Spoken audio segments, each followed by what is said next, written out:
दोस्तों, कहानी का यह भाग बड़ा ही मनोरंजक है। मोटे राम और भालचंद्र सिन्हा के बीच में हो रही नोक-झोंक को बड़े ही अच्छे ढंग से प्रेमचंद ने हमारे समक्ष प्रस्तुत किया है। तो चलिए आगे पढ़ते हैं।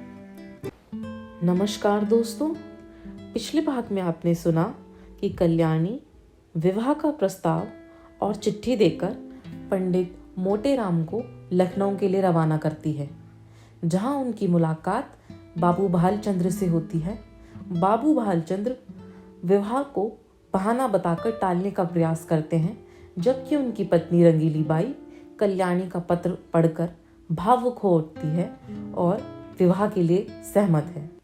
अब आगे। रंगीली बाई, अच्छा तुम अपने मुंह से ना कहो, उस ब्राह्मण को मेरे पास भेज दो। मैं इस तरह समझा दूंगी कि तुम्हारी बात भी रह जाए और मेरी भी। इसमें तो तुम्हें कोई आपत्ति नहीं। भालचंद्र, तुम अपने सिवा सारी दुनिया को नादान समझती हो। तुम कहो या मैं कहूँ, बात एक ही है। जो बात तय हो गई वह हो गई। अब मैं उसे फिर नहीं उठाना चाहता।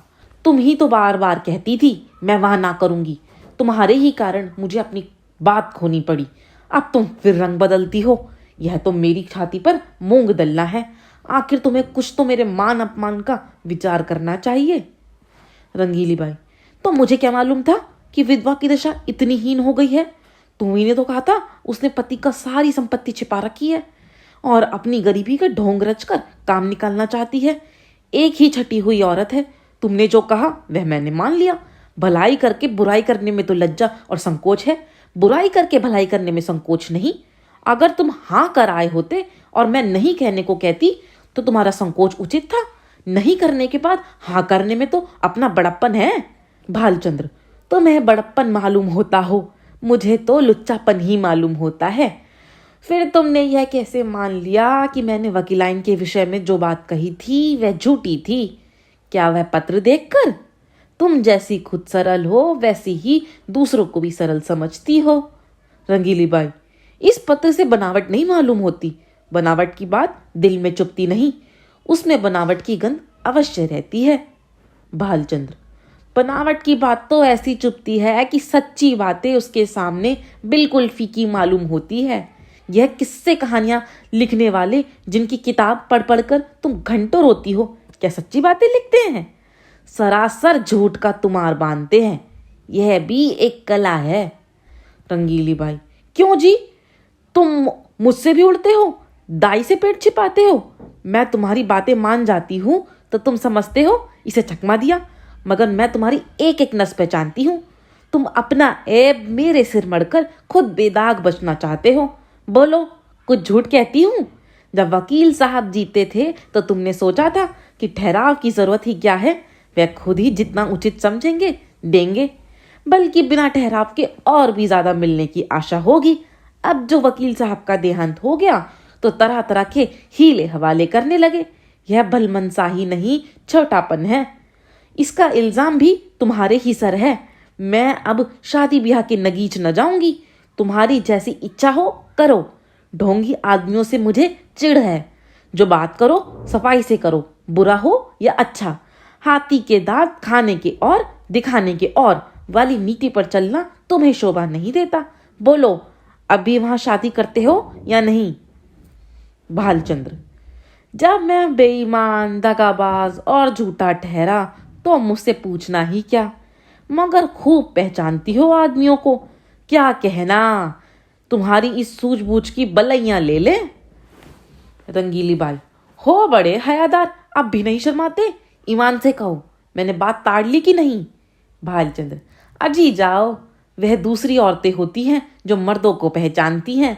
अब तक मैं यही समझता था कि औरतों की दृष्टि बड़ी सूक्ष्म होती है, पर आज यह विश्वास उठ गया और महात्माओं ने औरतों के विषय में जो तत्व की बातें कही उनको मानना पड़ा। रंगीली बाई, जरा आईने में अपनी सूरत तो दिखाओ। तुम्हें मेरी कसम है, जरा देख लो कितने झेपे हुए हो। भालचंद्र, सच कहना, कितना झेपा हुआ हूं? रंगीली बाई, इतना ही जितना कोई भला मानस चोर चोरी खुल जाने पर झेपता है। भालचंद्र, खैर मैं झेपा ही सही, पर शादी वहां ना होगी। रंगीली बाई, मेरी भला से जहां चाहे करो। क्यों, भुवन से एक बार क्यों नहीं पूछ लेते? भालचंद्र, अच्छी बात है, उसी पर फैसला रहा। रंगीली बाई, जरा भी इशारा ना करना। भालचंद्र, अजी मैं उसकी तरफ ताकूंगा भी नहीं। संयोग से ठीक इसी वक्त भुवन मोहन भी वहां आ पहुंचा। ऐसे सुंदर, सुडौल, बलिष्ठ युवक कॉलेजों में बहुत कम देखने में आते हैं। बिल्कुल माँ को पड़ा था। वही गोरा चिट्टा रंग, वही पतले पतले गुलाब की पत्ती के से ओंठ, वही चौड़ा माथा, वही बड़ी बड़ी आंखें, डील डॉल बाप का सा था। ऊंचा coat, breeches, tie, boot, hat उस पर खूब खिल रहे थे। हाथ में एक हॉकी स्टिक थी। चाल में जवानी का गुरूर था, आंखों में आत्मगौरव। रंगीली ने कहा, आज बड़ी देर लगाई तुमने। यह देखो, तुम्हारी ससुराल से यह खत आया है, तुम्हारी सास ने लिखा है। साफ साफ बतला दो, अभी सवेरा है, तुम्हें वहां शादी करना मंजूर है या नहीं? भुवन मोहन, शादी करनी तो चाहिए अम्मा, पर मैं करूंगा नहीं। रंगीली बाई, क्यों? भुवन मोहन, कहीं ऐसी जगह शादी करवाइए कि खूब रुपया मिले, और ना सही 1 लाख का तो डॉल हो। वहां अब क्या रखा है? वकील साहब रहे ही नहीं, बुढ़िया के पास अब क्या होगा? रंगीली बाई, तुम्हें ऐसी बातें मुंह से निकालते शर्म नहीं आती? भुवन मोहन, इसमें शर्म की कौन सी बात है? रुपए किसे काटते हैं? 1 लाख रुपए तो लाख जन्म में भी न जमा कर पाऊंगा। इस साल पास भी हो गया तो कम से कम 5 साल तक रुपए की सूरत नजर ना आएगी। फिर 100-200 रुपए महीने कमा लूंगा। 5 शहर तक पहुंचते पहुंचते उम्र के 3 भाग बीत जाएंगे। रुपए जमा करने की नौबत ही ना आएगी। दुनिया का कुछ मजा ना उठा सकूंगा। किसी धनी की लड़की से शादी हो जाती तो चैन से कटती। मैं ज्यादा नहीं चाहता, बस 1 लाख नगद हो, या फिर कोई ऐसी जायदाद वाली बेवा मिले जिसके एक ही लड़की हो। रंगीली बाई, चाहे औरत कैसी ही मिले। भुवन मोहन, धन सारे ऐबों को छिपा देगा। मुझे वह गालियां भी सुनाए तो मैं चूं ना करूं। दुधारू गाय की लात किसे बुरी मालूम होती है? बाबू साहब ने प्रशंसा सूचक भाव से कहा, हमें उन लोगों के साथ सहानुभूति है और दुख है कि ईश्वर ने उन्हें विपत्ति में डाला, लेकिन बुद्धि से काम लेकर ही कोई निश्चय करना चाहिए। हम कितने ही फटेहाल हो जाएं, फिर भी अच्छी खासी बारात हो जाएगी। वहां भोजन का भी ठिकाना नहीं, सिवा इसके कि लोग हंसें और कोई नतीजा ना निकलेगा। रंगीली बाई, तुम बाप पूत दोनों एक ही थाली के चट्टे बट्टे हो। दोनों उस गरीब लड़की के गले पर छुरी फेरना चाहते हो। भुवन मोहन, जो गरीब है उसे गरीबों के यहाँ संबंध करना चाहिए, अपनी हैसियत से बढ़कर। रंगीली बाई, चुप भी रहे। आया है वहां से हैसियत लेकर। तुम कहाँ के धन्ना सेठ हो? कोई आदमी द्वार पर आए तो एक लोटे पानी को तरस जाए, बड़े आए हैसियत वाले बने हो। यह कहकर रंगीली वहां से उठकर रसोई का प्रबंध करने चली गई। भुवन मोहन मुस्कुराता हुआ अपने कमरे में चला गया और बाबू साहब मूंछों पर ताव देते हुए बाहर आए कि मोटे राम को अंतिम निश्चय सुना दे, पर उनका कहीं पता न था। मोटे राम कुछ देर तक तो कहार की राह देखते रहे। जब उसके आने में बहुत देर हो गई तो उनसे बैठा ना गया। सोचा, यहाँ बैठे बैठे काम न चलेगा, कुछ उद्योग करना चाहिए। भाग्य के भरोसे यहाँ अड़ी किए बैठे रहे तो भूख मर जाएंगे। यहाँ तुम्हारी दाल नहीं गलने की। चुपके से लकड़ी उठाई और जिधर वह कहार गया था उसी तरफ चले। बाजार थोड़ी ही दूर पर था। एक क्षण में जा पहुंचे। देखा तो बुढ़ा एक हलवाई पर की दुकान पर बैठा चिलम पी रहा था। उसे देखते ही अपनी बड़ी बेतकल्लुफी से कहा, अभी कुछ तैयार नहीं है क्या मेहरा? सरकार यहाँ बैठे बैठे बिगड़ रहे हैं कि जाकर सो गया या ताड़ी पीने लगा। मैंने कहा, सरकार यह बात नहीं, बुढ़ा आदमी है, आते ही आते आएगा। बड़े विचित्र जीव है, ना जाने इनके यहाँ कैसे नौकर टिकते हैं। कहा, मुझे छोड़कर आज तक दूसरा कोई टिका नहीं और ना टिकेगा। साल भर से तलब नहीं मिली, किसी को तलब नहीं देते। जहाँ किसी ने तलब मांगी लगे डांटने। बेचारे नौकरी छोड़कर भाग जाते हैं। वे दोनों आदमी जो पंखा झल रहे थे सरकारी नौकर हैं। सरकार से 2 अर्दली मिले हैं ना, इसी के पड़े हुए हैं। मैं भी सोचता हूँ जैसे तेरा ताना बाना वैसी मेरी भरनी। 10 साल कट गए हैं, साल 2 साल और इसी तरह कट जाएंगे। मोटे राम, तो तुम ही अकेले हो? नाम तो कई कहारों के लेते हैं। कहार, वह सब इन 2-3 महीनों के अंदर आए और छोड़ छोड़ कर चले गए। यह अपना रौब जमाने को अभी तक उनका नाम जपा करते हैं। कहीं नौकरी दिलाइएगा, चलूं? मोटे राम, अजी बहुत नौकरी है, कहार तो आजकल ढूंढे नहीं मिलते। तुम तो पुराने आदमी हो, तुम्हारे लिए नौकरी की क्या कमी। यहाँ कोई ताजी चीज मुझसे कहने लगे खिचड़ी बनाइएगा या बाटी लगाइएगा। मैंने कह दिया सरकार बुढ़ा आदमी है, रात को उसे मेरा भोजन बनाने में कष्ट होगा, मैं कुछ बाजार से ही खा लूंगा, इसकी आप चिंता ना करें। बोले अच्छी बात है, कहार आपको दुकान पर मिलेगा। बोलो साहजी कुछ तरमाल तैयार है, लड्डू तो ताजे मालूम होते हैं, तौल दो 1 सेर भर, आ जाऊं वहीं ऊपर ना।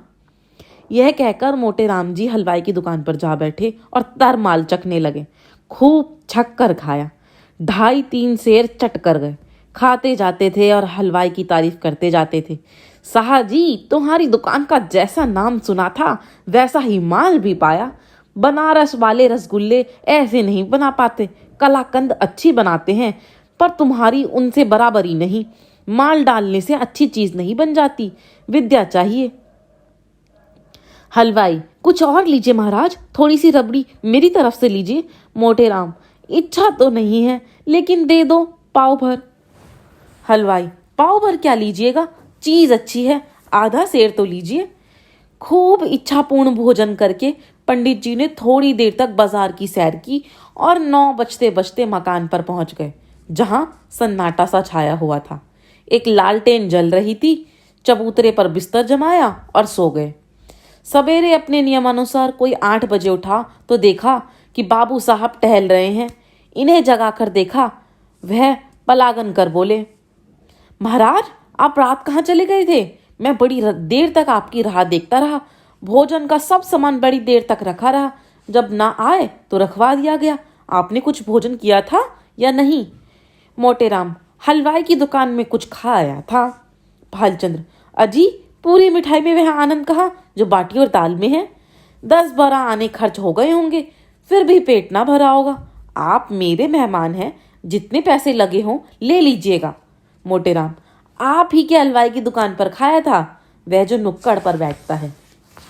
भालचंद्र कितने पैसे देने पड़े? मोटे राम आपके हिसाब में लिखा दिए हैं। भालचंद्र जितनी मिठाइयाँ ली हो मुझे बता दीजिए, नहीं तो पीछे से बेईमानी करने लगेगा, एक ही ठग है। मोटे राम कोई 2.5 सेर मिठाई थी और आधा सेर रबड़ी। बाबू साहब ने विस्फारित नेत्रों से पंडित जी को देखा, मानो कोई अचंभे की बात सुनी हो। 3 सेर तो कभी यह महीने भर का टोटल भी ना होता था, और यह महाशय एक ही बार में कोई 4 रुपए का माल उड़ा गए। अगर 1-8 दिन और रह गए तो बधिया बैठ जाएगी। पेट है या शैतान की कब्र? 3 सेर कुछ ठिकाना है। उद्विग्न दशा में दौड़े हुए अंदर गए और रंगीली से बोले, कुछ सुनती हो? यह महाशय कल 3 सेर मिठाई उड़ा गए, 3 सेर पक्की तौल। रंगीली बाई ने विस्मित होकर कहा, अजी नहीं, 3 सेर भला खा जाएगा? आदमी है या बैल? भालचंद्र 3 सेर तो अपने मुंह से कह रहा है, 4 सेर से कम ना होगा, पक्की तौल। रंगीली बाई पेट में सनीचर है क्या? भालचंद्र आज और रह गया तो 6 सेर पे हाथ फेरेगा। रंगीली बाई तो आज रहे ही क्यों? खत का जवाब जो देना हो देकर विदा करो।